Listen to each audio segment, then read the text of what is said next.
Thank you, ladies and gentlemen. Welcome to this Central Planning, Area Planning Committee on the 27th of January. My name is Councillor Jeanette Stilts and I am the chairman of the committee. Before we commence the business of the meeting, there are a few housekeeping rules to run through. Members, the setup for this evening has been designed to mitigate for COVID. Therefore, can I ask all present to work to the protocols agreed at Council on the 29th of April 2021 in the interest of member and officer safety.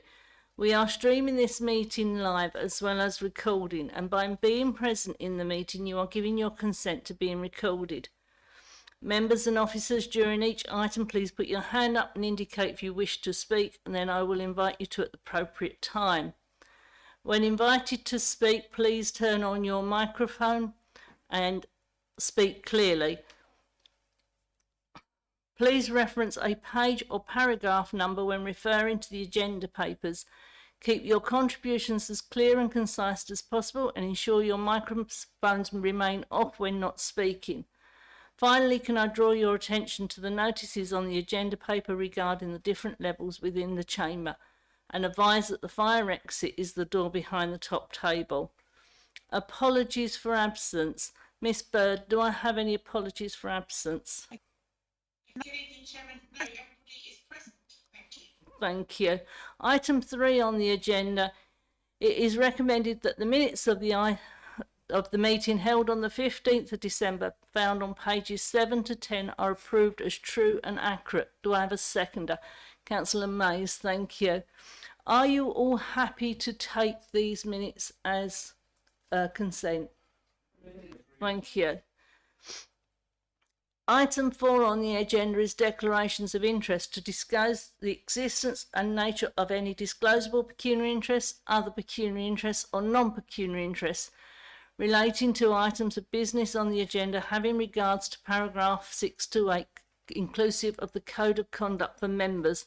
Members are reminded that they are also required to disclose any such interests as soon as they become aware, should the need arise throughout the meeting. Do I have any declarations of interest? No. Lovely, thank you. We'll move on. Item 5 on the agenda is land west of South Bank, Cromwell Hill.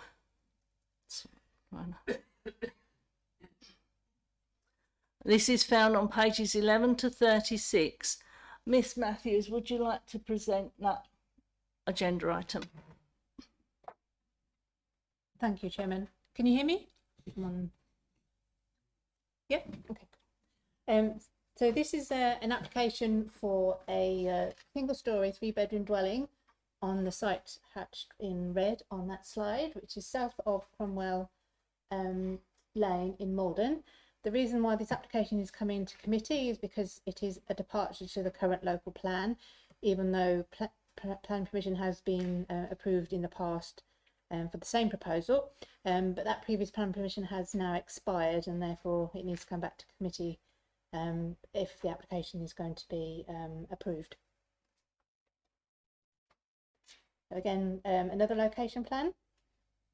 So as I said before, it's outside the development boundary. But there are dwellings opposite and to the east and west of the site. The site is within the Maldon Conservation Area. The approximate position of the application site is indicated with the red arrows. So it's within the Chelmer and Blackwater Navigation Conservation Area and adjacent to the Maldon Conservation Area. This is a proposed block plan. It shows the new dwelling towards the northern end of the site. It shows new access in the northeastern corner of the site, and the site is sloping. I'll show some cross sections shortly, but the top of the site, the northern end of the site, is quite a lot lower than the southern boundary of the site. Okay, so these are some proposed elevations. You can see that the dwelling will be very low profile and partly below ground as viewed from Cromwell Lane, and again single story. Some side elevations, east and west. Here's that. This is a floor plan. Again, single story, rectangular shape. It would have a sedum roof, flat roof, sedum roof. And these are some cross sections. So the dotted line along here shows existing ground levels, and then the thicker black line shows the proposed ground levels. The top one is close to, and the bottom one shows the whole of the site and shows the difference in ground levels between, as I said, the southern boundary, which is higher than the northern boundary. Street scenes, existing and proposed. This property here on the left-hand side is a new dwelling. It's still, I don't know whether it's quite been finished, but it's if it has, it's only just been finished. And that's the application that's referred to on your papers as the adjoining site and no recent permission. And again, that was outside the development boundary. And an aerial view showing the application site, which is in this area here. And then we've got some photos of the site views from Cromwell Lane, looking south, so that's up from the lower end of the site up towards the higher end of the site. And a couple of views along Cromwell Lane, just to put it in its context. In terms of parking, I've been asked to mention that electric charging points aren't included as part of the application, but there is a condition recommended that would require those that to be provided and details to be agreed before the dwelling is occupied. And on that, and on the basis of the site being very close to Maldon town centre, in being a sustainable location, and the lack of harm to the character appearance of the area and the conservation area, and as the proposal complied with all the relevant standards in terms of parking and private amenity space, it's recommended that the application is approved, subject to the conditions set out in your papers. Thank you. Thank you for that, Miss Matthews. We have a public participant for this planning application. We have the agent, Mr. Jackson. In line with the public participation scheme, I now invite them to read out their submission. Mr. Jackson, you will have 2 minutes to read out your submission. Can we take the slides off so we can see Mr. Jackson? Oh, okay. Thank you. So, thank you, Mr. Jackson. You've now got 2 minutes. Thank you, Chairman. Good evening, members. Not a pretty sight on your screen, I guess. I am a chartered town planner, and I am instructed by Messrs. Peter and Ben Hemmersley, the applicants and owners in this matter. The proposal is to erect a 3-bedroom bungalow at land adjoining Cromwell Lane, Maldon. The site is a field situated between the residential properties on Beeley Road and Cromwell Lane. The bungalow is proposed to be set back from the road. The dwelling is to be constructed with flat sedum roof, stone walling with cedar boarding and render. The height of the dwelling is proposed to be 2.3 metres. The proposal is identical to that granted planning permission in 2014 by the Central Area Planning Committee. The site lies in the Chelmer and Blackwater Navigation Conservation Area and adjoins the Maldon Conservation Area. The proposal is supported by a heritage statement, and the Heritage and Conservation Officer confirms that as the house will be sunk into the ground and have a flat sedum roof, its visual impact upon the 2 conservation areas at this particular location will be limited. The design is thoughtful and proposes quality materials. As such, the officer advises the council that there will be no harm to the character or appearance of either conservation areas. Whilst the proposal dwelling is outside of the settlement boundary for Maldon, it is considered to be in a sustainable location. The contribution towards the Essex Coast to Rams has been paid, and the applicants have agreed to the pre-commencement conditions referred to pages 29 to 33 of your officer report. Thank you for your time this evening. Thank you, Mr. Johnson. Sorry. Members, I now invite you to open up for questions. Councillor Nunn. Yes, thank you. Whilst I'm really pleased that this is a low profile building, it is in a very sensitive, potentially sensitive area archaeologically. Potentially it's part of the site of the ramparts of the Anglo-Saxon Burh.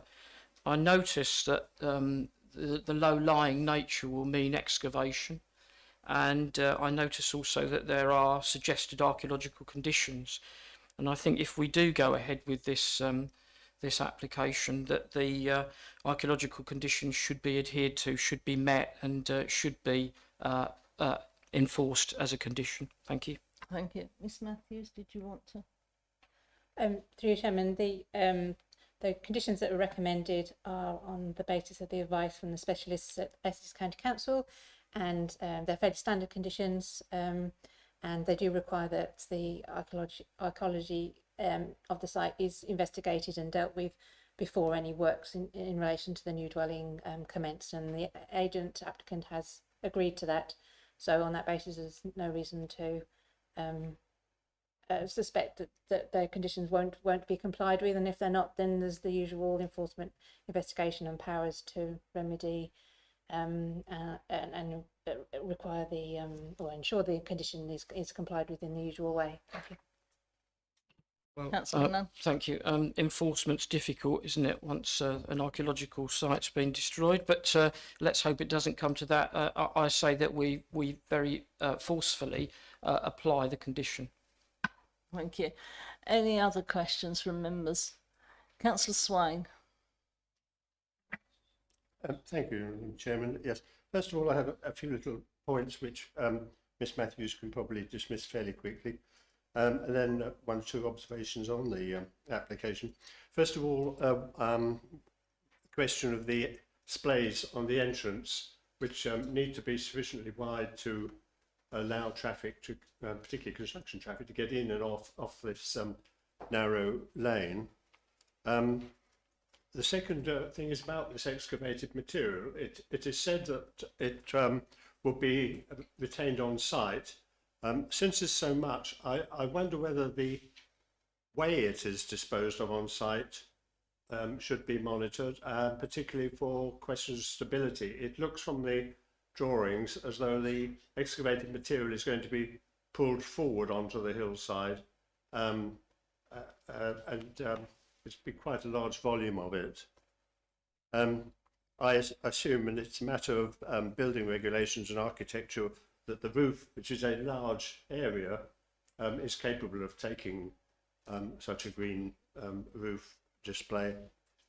And the other thing is about daylight. I mean, this is very enclosed around and has relatively, although it's got a lot of glass at the front, there's fairly limited glazing otherwise. I don't know whether the amount of daylight is a consideration, or whether that is solely between the owner and the architect. On the actual reasoning for it, this and a similar application has been considered in the past, and I find the few arguments were raised against the plans was rather weak, and the argument about 5-year land supply, I don't give much credit to when you're talking about an individual application, but I'm rather puzzled that it is not within the settlement boundary of Maldon, and maybe that is something that may change. As for views across from the other side, particularly at the moment, one notices houses populated all across the hillside, so I don't think it's going to make any difference, and because of its low profile, it's not going to obtrude at all, I don't think, as far as the views across the Black Rod are concerned. So I don't see any reason to oppose the application. Thank you. Miss Matthews, would you like to answer any of Councillor Swain's? Yes, I'll respond as best I can to the issues that have been raised. In terms of visibility displays, Essex County Council haven't recommended any minimums. I suspect that's primarily on the basis that it's a private and adopted road, and it's not anything they have jurisdiction over. it could be, and the details that have been submitted in terms of the access are fairly limited. That's all there would be. So if that is a concern of members, could put an extra condition on asking for details of that entranceway and the visibility displays. Well, hopefully would address that concern about access, although not normally something we would put on where it's a private access way, an unmade private way, but that is possible. In terms of spoil, there's no suggestion that there be any need to take any spoil off the site, and it would all be redistributed within the site. Stability of the land would primarily be an issue for building regulations, and the other point to mention is there in the conditions there is a condition asking for sort of final details of ground levels and finished floor levels, just to make sure that things don't change from what has been proposed once they've worked up their detailed drawings and the for building regulations. So there is that sort of protection there in terms of spoil moving and ground level changes. The strength of the roof would be in terms of it being able to support the weight of a cedar roof would be a building control matter.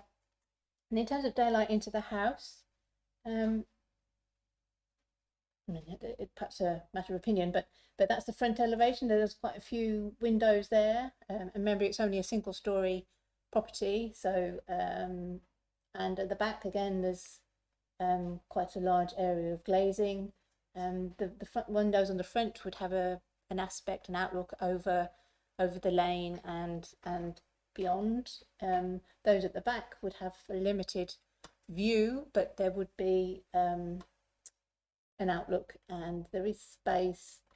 There is like a courtyard area being created at the back, so there would be an outlook and access to light coming into those windows. And in terms of the position of the development boundary, I wasn't quite sure whether you were surprised that it wasn't within the development boundary, or whether you were surprised that it was being recommended for approval, even though it was outside the development boundary. But no, it's not within the development boundary. Whether that will change in the future, that's a matter for the policy team and as part of any local plan review. But it is outside, albeit just outside, and in those scenarios, the council is required to assess the sustainability of the site, and in some cases rural sites like this are considered to be unacceptable because the people who would be living in on the dwelling would need to rely on private vehicles to get to day-to-day services. But in this case, the occupiers of the site would be able to walk to quite a large number of services and facilities, both as said in the report, both within the Maldon town centre, and also there's the retail park, and there's employment opportunities down on the Fall Bridge, for example. So in terms of accessibility and sustainable location, then this site is considered to be quite good in that respect. Thank you. Thank you. You can come back, then I'll go to Councillor Shaughnessy and Councillor Lagan. You can come back, Councillor Swine. Yes, thank you, Ms Matthews. Yes, my concern with the soil was that the large volume would not necessarily be compacted, and therefore would be in danger of sliding down the hillside. As far as the light's concerned, I would point out that this is basically north facing, and the south facing side with the windows, of course, are largely what should we say, obscured from sunlight because of being on the downslope of a hill and recessed into the ground. And on the question of the settlement definition, I mean that there are a number of buildings and houses further out along the road from this one, so that doesn't seem to be much of an argument now. Thank you. Thank you. Councillor Shaughnessy. Do you want to turn your mic on, Councillor Shaughnessy? Thank you. Good idea. That. Oh, Is it? Oh, yes. Yeah. Thank you. I apologise to Ms Matthews if she already mentioned this, but there are roof lights too on the building, which will, you know, aid the light. I'd like to concur with Councillor Nunn, re the archaeological conditions. I think they're most important on this site and can't be emphasised enough. And me being me, I would like as much ecology on the site retained. Now I understand, Miss Matthews, that one of the hedgerows is going to be retained and mustn't be damaged or taken up. I saw that in the text somewhere. But as this is a large site, I think that, I mean, obviously it needs tidying up because it's in a bit of a state at the moment. I don't expect them to leave it as it is, but I would like the owners to be really careful at what they take out and what they leave as far as the ecology of the site is concerned. Thank you, Chair. Thank you. Miss Matthews, did you want to? Perhaps, thank you, Chairman. Just to mention that there are conditions. Well, the application came in with ecology report and with suggestions and mitigation included within that, which is condition number 11 requires that the works to be carried out in accordance with that, and that's something that the Essex County Council ecology team have advised is satisfactory, and there is also another condition asking for a biodiversity enhancement strategy to be submitted as well. So not only will they be protecting existing ecology as far as they can, but they will be required to enhance it. Those details would need to come in and be approved as in writing by the local power authority in the normal way. But so in terms of ecology, that the proposal complies with what we would normally expect. Thank you. Okay. Councillor Langham. Yeah, thanks, Chair. Sort of comments and observations, really. I think I concur with Councillor Shaughnessy and Councillor Nunn and what Councillor Swain said about ecology, archaeology, and also the access view. And me being me, I'd probably never want to see another piece of our much diminishing green land in the town brought on to disappear. But this is a lawful application, and it's a big old block. Let's make no means about it. But the visual impact, the way that the applicants have designed it to mitigate is somewhat pleasing. I struggle with this thing about sustainability because yes, it is in a sustainable location, but what string comes to mind is with like the housing needs analysis. One minute we need more 2 bedrooms, and we need more 3 bedrooms, and it's like it's a moving feast, isn't it? And this building, yes, it's in an area where it's close to, you turn left out of the lane and you can go down the road, and there's a plethora of shops, etc. If you turn right and you have to go up Market Hill, as people get older in this residence, they are going to be needing more use of vehicles, because they're not going to be able to walk up Market Hill to go to Iceland to lug down their £25 worth of shopping. So I think some of that needs to be considered, and it falls within this thing about sustainability, and I know it's allowed, but it's just an area that concerns me. I'm also concerned, like Councillor Swain said, about the access, because there's a very much loved and well-used business up at the end of Cromwell Lane. So the more visual safety sort of scope we can give to driving in and driving out, I think is absolutely critical, because it's used by pedestrians as well as other people driving down to that wonderful business. So they're more comments than and observations more than anything else, but also a concern for the safety of people using the lane. Thank you. Thank you. Miss Matthews? I don't think that there's any more I can add to what I've already said in terms of those issues arising. Yeah. So we can condition to look at, I don't know the planning terminology, you called it when you have the more of an access way. Visibility display. Visibility, that thing there. Yeah. Yeah. What I was suggesting was that we could, oh, somebody's probably got too many speakers open. What's making funny noise? Yeah, so what I was suggesting was to have a condition requiring details of that access point to be submitted for approval, and that would include the visibility displays and surfacing. Yeah, so so that was what I was suggesting. That at the moment the details are quite unclear. So the condition would ask for a bigger scale drawing and just of the access point, so that to make sure that it was going to be safe as it could be. Okay. Councillor Lagan, would you like to propose a condition on that access point? Which then we could take. What I would like to propose, and I think I'd call for Miss Matthews through the chair to help me with the right wording, is basically what Miss Matthews has just said, that a condition is applied with regard to submission of visuals. Is it display? Visibility displays. That's the one. I'm a good ventriloquist. Thank you. Visibility displays to be submitted for review and assessment based on safety grounds. If that's acceptable. I mean, I think that is quite possible. I think the one thing I would say is, at least taking from this block plan, it does appear to be quite open. Yeah, as sort of previously advised, obviously the Highway Authority doesn't normally delve into such matters once it's off the public network. Do appreciate your points about members of the public using it as a footway. So obviously we want to make sure we avoid that any potential collisions. I mean, I think it could be reasonable. I don't think it's particularly onerous. Yeah.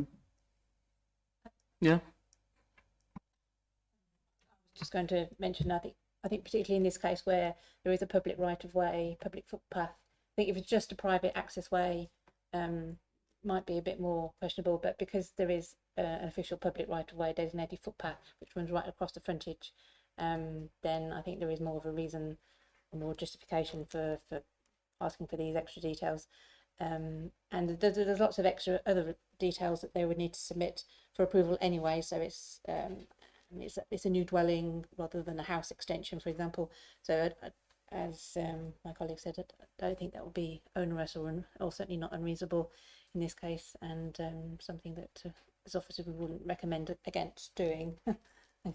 Councillor Langham? No, thank you very much. I'm sure that the owners and the agents would look favourably on providing the safest potential access and egress to the property for the occupiers and the public. So that would be great. Thank you. So if you're happy with that condition, I would need a seconder on that condition. Councillor Mays, thank you for seconding it. Before we move on to any other proposals, we would need to vote on that condition going on to this. So all members in favour of adding that condition to this application? Thank you, that's carried then. So members, are there any other questions on this application? Councillor Hubner. Yeah, Ms Matthews mentioned EV points, but I don't see it on the proposal. So, comment on that? Yes, through you, Chairman. I think maybe I didn't explain it very well, but what I was saying is they haven't shown any EV charging points, so there is a condition which requires them to be submitted and approved along with various other details. But that issue is covered in the conditions. Thank you. Just to bring to your attention, it's condition number 5. Are you happy with that? Thank you. Do I have any other questions? Do I have a proposal, or Councillor Mays? At last, we're getting an application that actually cares about the environment, which I was quite impressed with. Thank you very much for conditioning for an electric vehicle charging point. I actually propose that we accept this with the conditions that are attached and the additional condition that was put forward by Councillor Lagan. Do I have a seconder? Okay, Councillor Edwards, I think you've got your hand up first. Thank you. I know. Thank you very much. So that we have had a proposal by Councillor Mays. It's been seconded by Councillor Edwards. All those in favour? That is carried. So thank you, Miss Matthews, for that presentation. Moving on to item 6 on the agenda, any other items of the business that the chairman decides are urgent? There isn't any. Item 7, whilst I have been chairing these meetings, I have been vice chair of this committee. So item 7 is to appoint a chairman of this committee, and I call for a nomination. Councillor Nunn. Nominate Councillor Lagan. Thank you. Councillor Lagan? Okay. Do I have any other nominations? Councillor Mays? I would like to nominate Councillor Stilts. Thank Do you. I have a seconder? Thank you. Right, because Councillor Lagan's nomination was first. Recorded vote, please. Okay, thank you, Councillor Nunn. Tara, would you take the recorded vote? Yes. I don't think you can stand for this position because you are vice chairman. And if you were to be elected, you would then be chair and vice chair, which I think is unconstitutional. No, I would have to then call for an election of a vice chair. No, I think you would have to give up being vice chair before you could. Well, I am quite happy to resign as vice chair, and I would anyway, because if you elect a new chairman, I feel it's only right that that chairman has a vice chair. So I will resign from this position. You probably should have done that before. Okay, well, I'm quite happy to stand down then. So, have you got any other person other than Councillor Lagan you would like to put up? Councillor Mays? I still nominate Councillor Stilts. Thank you. Thank you. Right, Tara, would you like to take a recorded vote? Yes, Chairman, I would. Sorry, can I? I'm a little confused, which is not. So you've resigned now as vice chair. Is that in the chair? So we'd need an officer to chair the meeting now. The office. That's why you needed to resign beforehand. Tara, can you advise us on where we go from here? I have been nominated as chair, although I am vice chair. Is that able to be done? My understanding, Chairman, is yes, it is. And should you be elected as chairman, then we would just need to appoint a vice chairman from within the committee. That's my understanding. Thank you. Thank you. So, Tara, would you like to take the vote?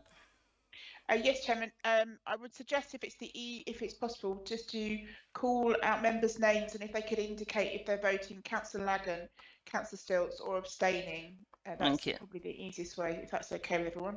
So, starting with Councillor Miss Beale, please. Councillor Lagan.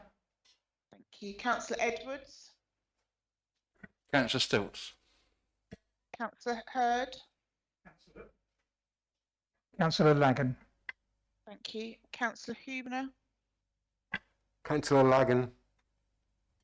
Councillor Lagan. Councillor Lagan. Thank you. Councillor Stilts. Councillor Stilts, but you've missed Councillor Nunn and Sorry, Councillor... yeah, I didn't realise I'd done that yet. Yeah, Councillor Mays. Councillor Stilts. Thank you. Councillor Nunn. Councillor Lagan. Councillor Shaughnessy. Councillor Lagan. And Councillor Swain. Councillor Lagan. Okay. Chairman, so the results of that are 7 for Councillor Lagan, 3 for Councillor Stilts, and no abstentions. That is Thank lovely. you. I would like to congratulate Councillor Lagan on becoming chairman of this committee. Congratulations, Councillor Lagan. You now have to choose your vice chair. I don't know if. Well, thank you for the congratulations. First of all, I don't do. Does that have to be chair for the next meeting? Okay. At the next meeting, you will have to choose a vice chair. So I will close this meeting at 20:04. Thank you all for your contributions this evening. I know